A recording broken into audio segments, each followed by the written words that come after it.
Female CO surrounded by street gang. Then a quiet single dad did something no one expected.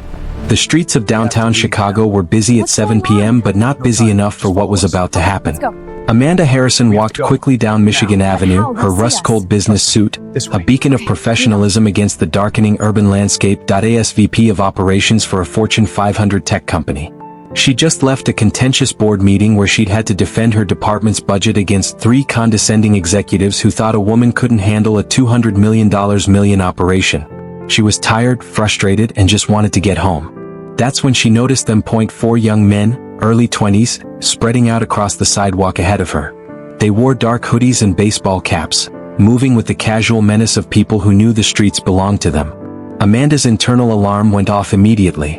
She'd grown up in Chicago, knew how to read situations. She changed direction, crossing toward the other side of the street. They changed direction too. "Hey, beautiful. Where you going so fast?" The tallest one called out, his voice carrying that edge between playful and threatening. Amanda kept walking faster now, her heels clicking on the concrete. Her hand gripped her phone in her pocket, thumb ready to dial 911. But there were people around, office workers heading home. A few shoppers, someone walking a dog, safety and numbers right, wrong. The 4 men closed in, forming a semicircle that forced Amanda to stop. The evening crowd seemed to evaporate. People suddenly finding other directions to walk, other things to look at. Nobody wanted to get involved. "I'm talking to you," the tall one said, stepping closer. His friends laughed, enjoying the show. "That's rude, ignoring people. Didn't your mama teach you manners?" "Leave me alone," Amanda said firmly, her executive voice cutting through despite the fear climbing her throat. "I'm not interested in whatever you're selling." "Oh, she's got attitude." Another one laughed, a guy with a baseball cap pulled low. "I like that, makes it more fun." They were close now. Too close. Amanda could smell cigarette smoke and cheap cologne. Stay close. The tall one reached out like he was going to touch her suit jacket. See them up ahead. "Excuse me." Right behind you. The voice was quiet, almost gentle, but it cut through the street noise like a knife. All 5 of them turned. A man stood a few feet away, hands in the pockets of his worn leather jacket. Trust me. He was maybe 35, average height, with the kind of face that would disappear in a proud brown hair, tired eyes, a few days of stubble. Nothing remarkable about him at all, except for the way he stood. There was something in his posture, in the absolute stillness of his body, that made Amanda's threat assessment shift immediately.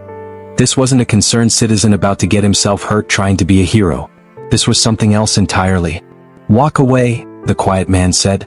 Not a request, not a threat, just a statement of what was going to happen. The tall guy laughed, his friends joining in. "Or what, old man? You going to stop us?" "I don't want to." The quiet man's voice never changed, never rose, never hardened.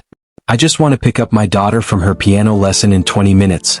I'd really prefer not to be late." There was something surreal about the statement, about the complete disconnect between the tension of the moment and this man casually mentioning piano lessons. It threw the gang off balance. "You lost, man." Baseball cap stepped forward. "This ain't your business. It is now." The quiet man took his hands out of his pockets and Amanda saw something in his eyes change. "Last chance.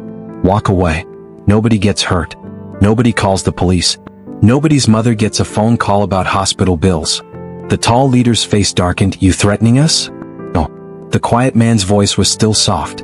"I'm giving you information so you can make an informed decision. In about 5 seconds, if you're still standing here, I'm going to make you leave. It won't be pleasant. It won't be fair. And you're going to wish you'd listened." For a moment, nobody moved. The street seemed to hold its breath. Then the tall guy made his move, throwing a fast punch that would have connected with the quiet man's face if the quiet man had been there when it arrived. What happened next took maybe 7 seconds, but Amanda would remember it frame by frame for the rest of her life. Stay close. The quiet man moved like water, like he'd already seen the punch coming before it was thrown. He slipped inside the tall guy's guard, his hand moving in a precise strike to a pressure point on the neck. Let's go. The leader dropped like someone had cut his strings. But how? Baseball cap rushed in from the side. Okay, The quiet lead on. man pivoted, a movement so economical it barely looked like movement at all, caught the rushing attacker's momentum and used it to send him face first into a nearby mailbox with a metallic clang. The third guy pulled out a knife. "Don't," the quiet man said, his voice still quiet, still gentle. The guy with the knife hesitated, suddenly realizing he was holding a blade on someone who just dropped 2 of his friends in under 3 seconds. The 4th member of the group had already backed up, hands raised, wanting no part of whatever this was. "Put it down," the quiet man continued. "Put it down. Help your friends up and walk away. Nobody calls the cops." Nobody presses charges. You all go home tonight. The knife clattered to the sidewalk. Smart, the quiet man said. He looked at the fourth guy, the one who'd stayed back. You help them up, then go. It took maybe 30 seconds for the four young men to gather themselves and disappear into the urban landscape, moving fast, looking back over their shoulders like they expected the quiet man to follow. He didn't. He just stood there breathing normally like he'd done nothing more strenuous than tie his shoes. Then he turned to Amanda. You okay, ma'am? Amanda realized she was shaking, adrenaline flooding her system. Yes, thank you. That was what the hell was that? The quiet man allowed himself a small smile. That was me being late to pick up my daughter. He checked his watch. 17 minutes now. You're military, Amanda said. It wasn't a question. She'd seen enough action movies, enough documentaries. Special forces was long time ago. He started to turn away. You should probably take a different route home. Wait. Amanda grabbed his arm, then immediately let go, suddenly aware she'd just touched someone who'd neutralized 4 attackers in seconds. I'm sorry, Dad, I need to know your name. I need to thank you properly. The man hesitated. James Mitchell, Amanda Harrison. She pulled out a business card with trembling fingers. Right behind you. Please, I owe you. At least let me buy you coffee, or I don't know. What's going on? There has to be something. Just follow us. James took the card, studied it. We have to VP go. of Operations. But how? Impressive? Trust me. Not as impressive as what you just did. What I did was apply overwhelming force to a low-level threat. James pocketed the card. What you do probably requires a lot more skill. I doubt that. Don't. James looked at her directly. You were already handling it.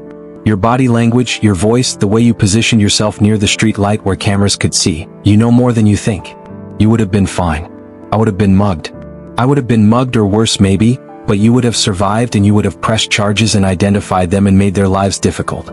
They're stupid, but they'd have figured that out eventually. James checked his watch again. I really do need to go. Your daughter's lucky to have you. Something flickered across James' face. Pain, pride, exhaustion. I'm the lucky one. She's the only thing that kept me sane after I got back from Afghanistan. After her mom, he stopped. Sorry. TMI, as the kids say. No, it's Amanda wanted to know more. Wanted to understand this quiet man who moved like smoke and fought like thunder. Please call me. That card has my direct line. James nodded and walked away. His gait easy, unhurried, like he hadn't just taken down 4 guys without breaking a sweat. Amanda stood there for a long moment, then called an Uber. She wasn't walking home tonight. 3 days later, Amanda was surprised when her assistant buzzed her office. Miss Harrison, there's a James Mitchell here to see you. He doesn't have an appointment, but he says you know him. Amanda's heart jumped. Send him in immediately. James entered her corner office looking uncomfortable in the corporate setting, wearing clean jeans and a button-down shirt. In his hand was a small gift bag. James, I'm so glad you came. I probably shouldn't have. James held out the bag. My daughter Emma made you something. When I told her what happened, she insisted. She's 9 and believes very strongly in thank you cards. Stay close. Amanda opened the bag to find a hand-drawn card with butterflies and flowers. Right behind you. Inside, in careful cursive, it read, "Thank you for being brave. No time. My daddy says, you are very strong.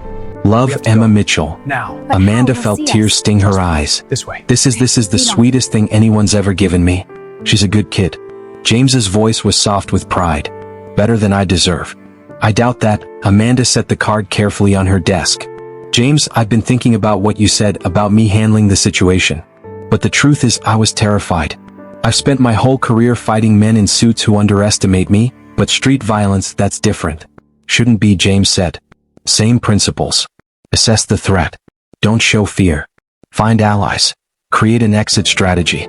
You already know how to do this in your world. An idea was forming in Amanda's mind. What do you do for work, James? I'm a security consultant, mostly residential installations, some corporate risk assessment. Are you good at it? James smiled slightly. I haven't lost a client yet. Amanda made a decision.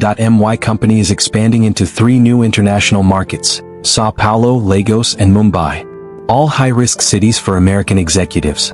We need someone to train our people on personal security, threat assessment, crisis response. Someone who actually knows what they're doing, not just someone who read a manual. James stared at her. You're offering me a job? I'm offering you a contract. 6 figures for 6 months. Train 50 executives. Make them survivors. Amanda leaned forward. You said I would have been fine. Make sure that's actually true next time. I have a daughter. I can't travel. No travel. You train here. We bring the executives to Chicago. Amanda slid a folder across her desk. I had my legal team draw this up yesterday just in case you called. James opened the folder, his eyes widening at the compensation package. This is too much. No, it's exactly right. Amanda stood up, extending her hand. You saved my life, James. Stay close. We can't Let afford me to save a lose few momentum. lives too Got it. through you. I see them up James ahead. looked at the contract, Right behind then at the hand-drawn card from his have to leave daughter, now. then at Amanda's determined face. No time. Slowly he Follow us. smiled. Okay, let's go. Really smiled. We For have the to go. first time since she'd Now. met him. But how? They'll see Emma's us. going to need new piano lessons anyway. Okay, The lead good on. teacher is expensive. Not anymore. She's not. They shook hands. 6 months later, Amanda's security program became the model for the entire industry. James trained not just her executives but started a program for actresses professionals across multiple companies. Emma got her advanced piano lessons and started talking about Juilliard. And Amanda never walked alone at night without hearing James' quiet voice in her head. You already know how to do this. You're stronger than you think. Sometimes heroes are loud, dramatic, obvious. Sometimes they're quiet single dads in worn leather jackets running late to pick up their daughters who change your life in 7 seconds and a handshake. The end.